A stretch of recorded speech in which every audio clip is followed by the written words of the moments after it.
Sometimes, the most unexpected moments become the turning points of our lives. This is the story of two solo travelers, one from America, the other from Germany, who met high above the tracks of Canada on a train crossing a continent. What started as a random seat in a dome car, turned into something unforgettable. Stay with me, this one will stay with your heart long after it's over. There are moments in life that don't announce themselves. No soundtrack, no warning.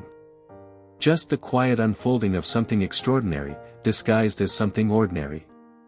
The Via Rail train pulled out of Toronto on a summer morning draped in golden light. The city faded behind me as steel tracks stretched endlessly ahead, a silver thread stitching across the vast Canadian wilderness. For most, this journey was a means of crossing a country. For me, it was a way to feel small again, lost in something bigger than myself. I wasn't chasing love. I was chasing silence, peace, and a reset after a whirlwind of months filled with work and restlessness.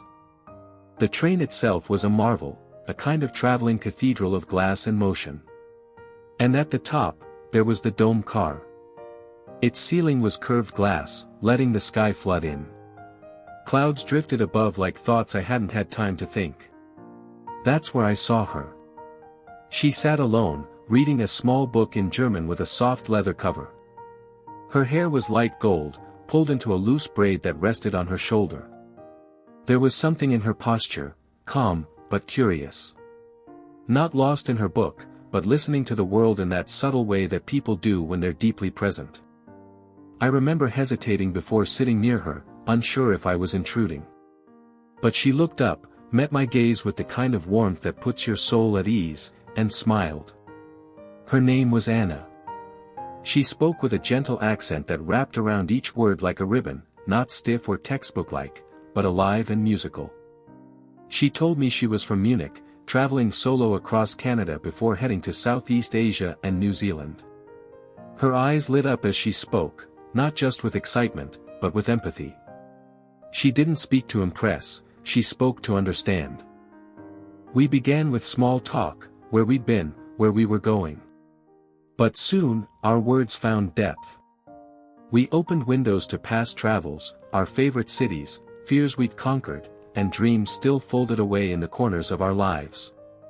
I told her about my time in Germany the year before, about the way the air smells in Cologne after a summer rain, and how I'd stood on the Charles Bridge in Prague at sunrise, overwhelmed by a silence more powerful than any cathedral choir.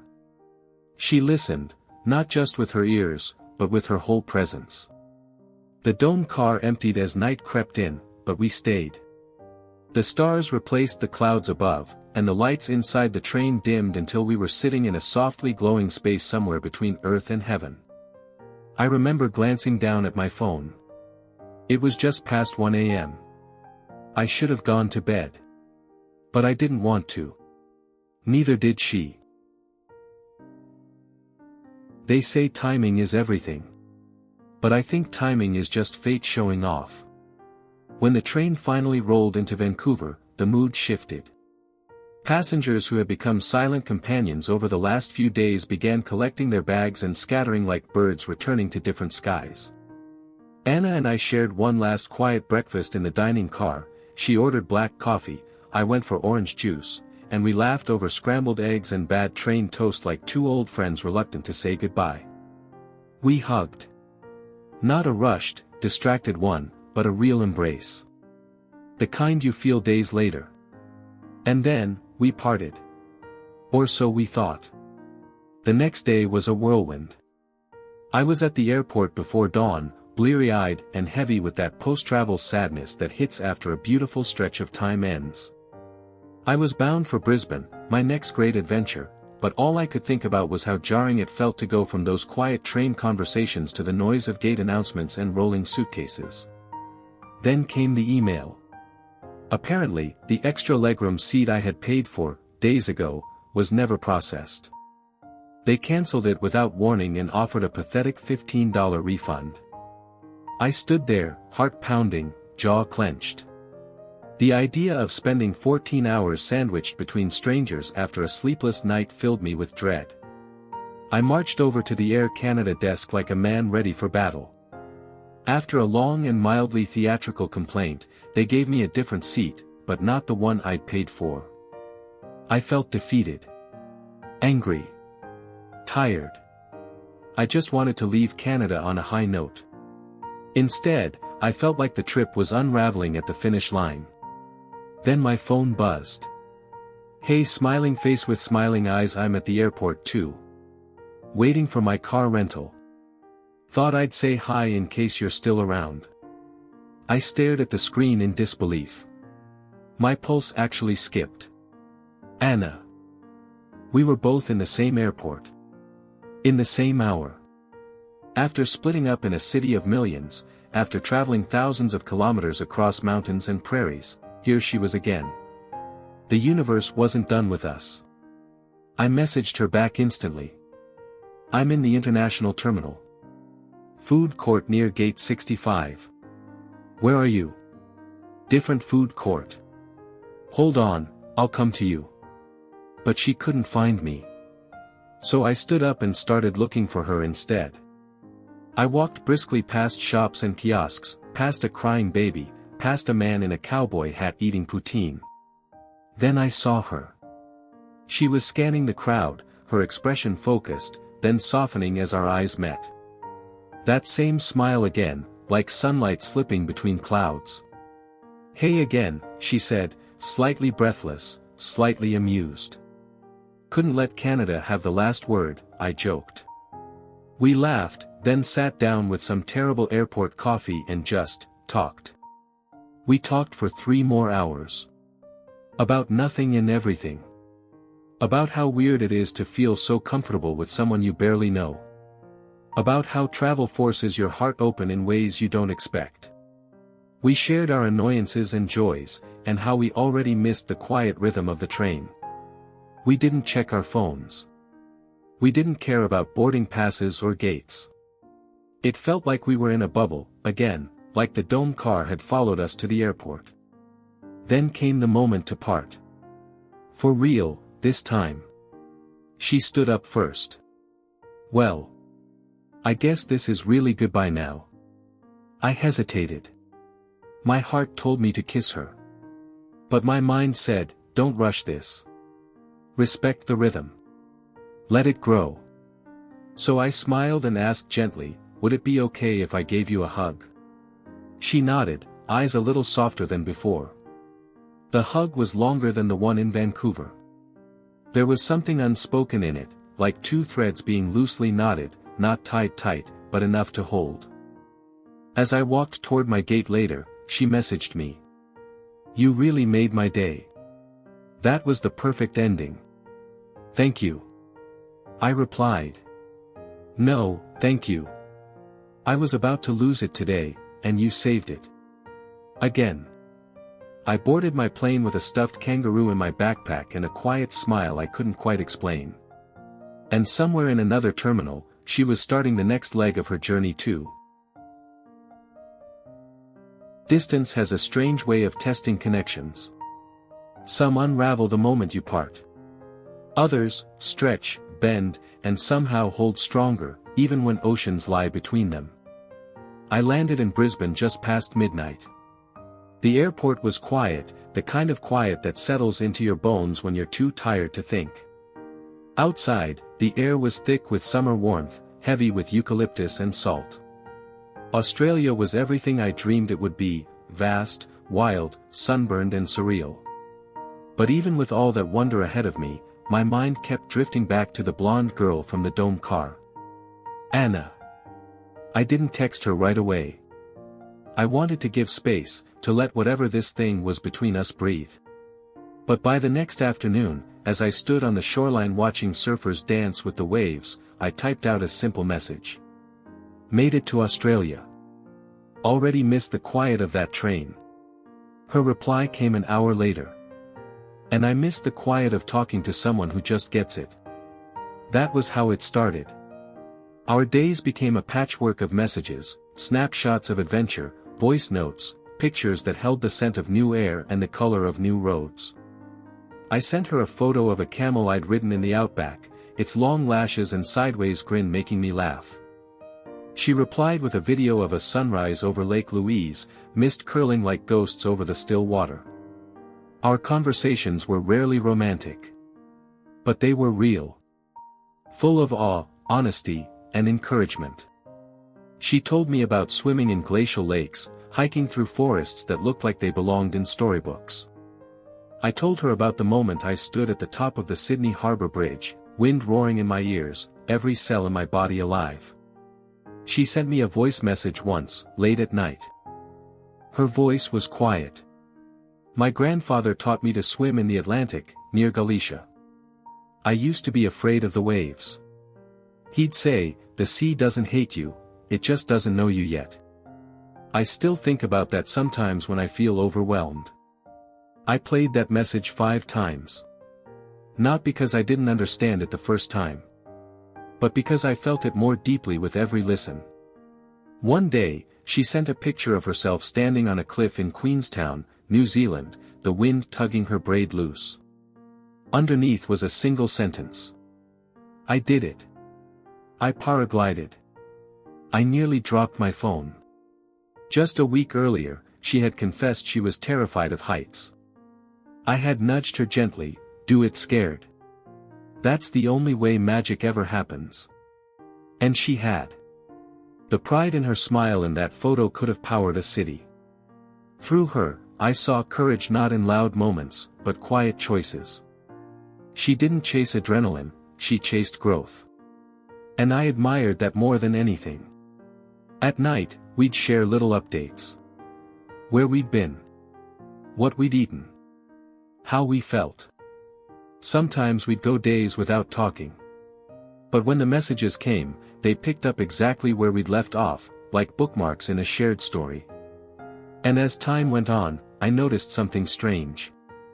No matter how breathtaking the places were, no matter how many waterfalls I stood beneath or stars I saw scattered over the desert sky, nothing lit me up quite like seeing her name on my screen.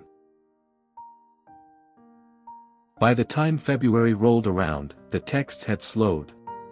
Not for lack of feeling, just life. She was finishing up her studies.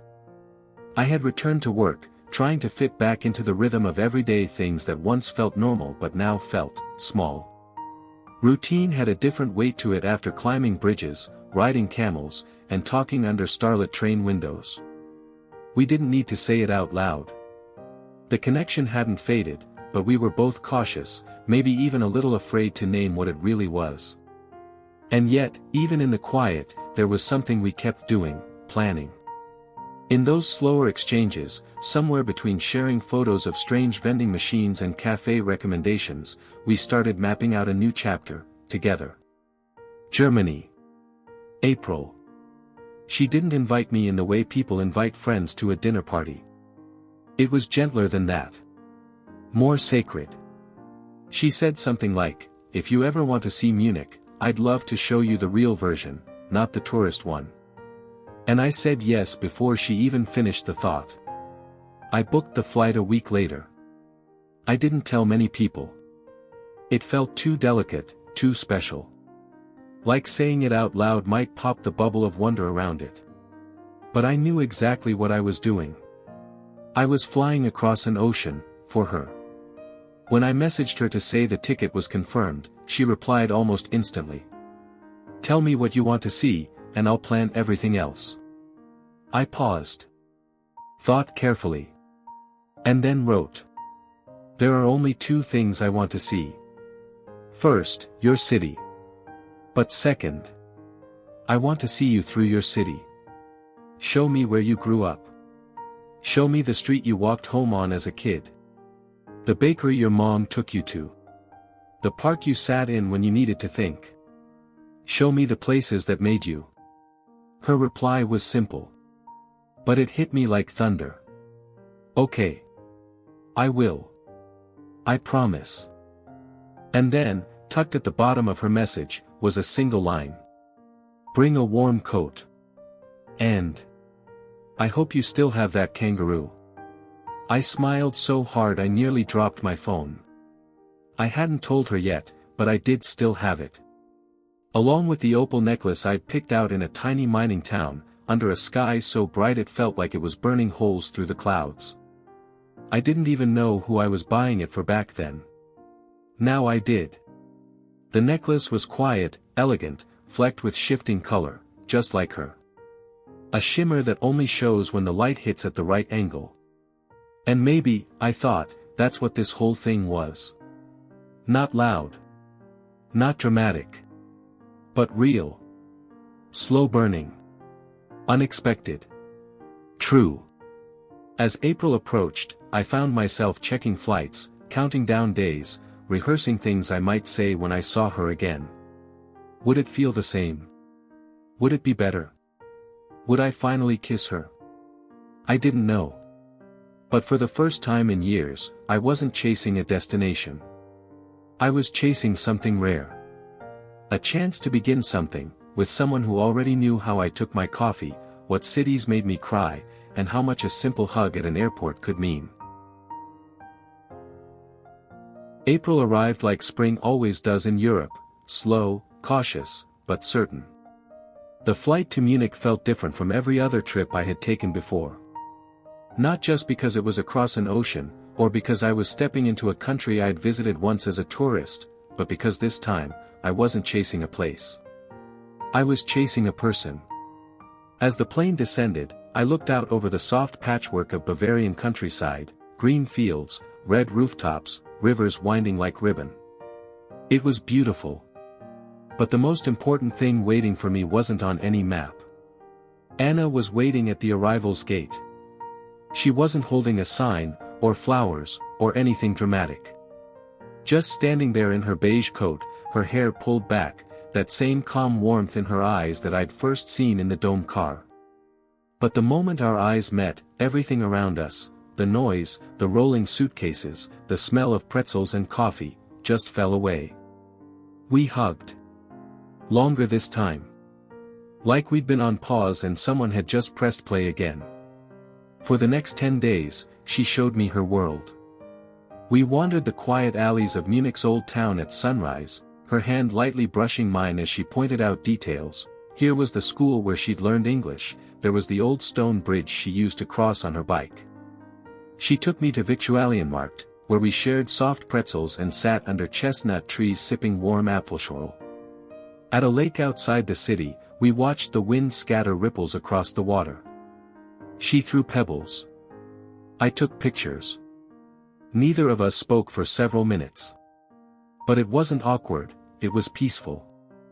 Like we didn't need words anymore. One afternoon, we biked through English Garden.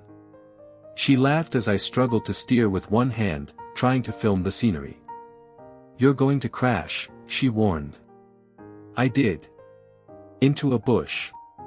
She doubled over laughing and helped me out with leaves in my hair. That night, she made us tea in her apartment. We sat on the floor, backs against the couch, our legs tangled like the stories we'd been weaving for months. "I still can't believe this," I said quietly. "What?" "That we're here. After all that." She looked at me, serious now. "Neither can I. But I'm glad we are." I reached into my backpack. I pulled out the small stuffed kangaroo. She laughed when she saw it, then went quiet when I placed the opal necklace in her hands. "It's beautiful," she whispered. "So are you," I said, voice barely louder than the ticking clock. She didn't reply with words. She leaned forward, and kissed me. It wasn't fireworks. It wasn't a movie scene. It was better. It was real. It was every unspoken feeling we'd built between train tracks, texts, voice notes, and airport coffees, finally finding their voice in a single moment of stillness. We didn't say what this was. We didn't need to. Love doesn't always arrive with labels or ultimatums. Sometimes, it just shows up quietly, patiently, and waits for you to notice. Before I flew back, we stood at the platform of her local station, the same place she'd caught the train to school for years. The sky was soft with light drizzle. She looked at me and smiled, her hand warm in mine. "I hope this isn't the end," she said. It's not, I promised. It's just the beginning. If you've made it to the end of this story, I want to ask you something. Have you ever met someone unexpectedly, who felt like home? Tell us in the comments. Like and share this story with someone who believes in quiet, soul-deep connections. And don't forget to subscribe for more emotional true stories. Because sometimes, the best love stories don't end with a goodbye. They begin with a promise.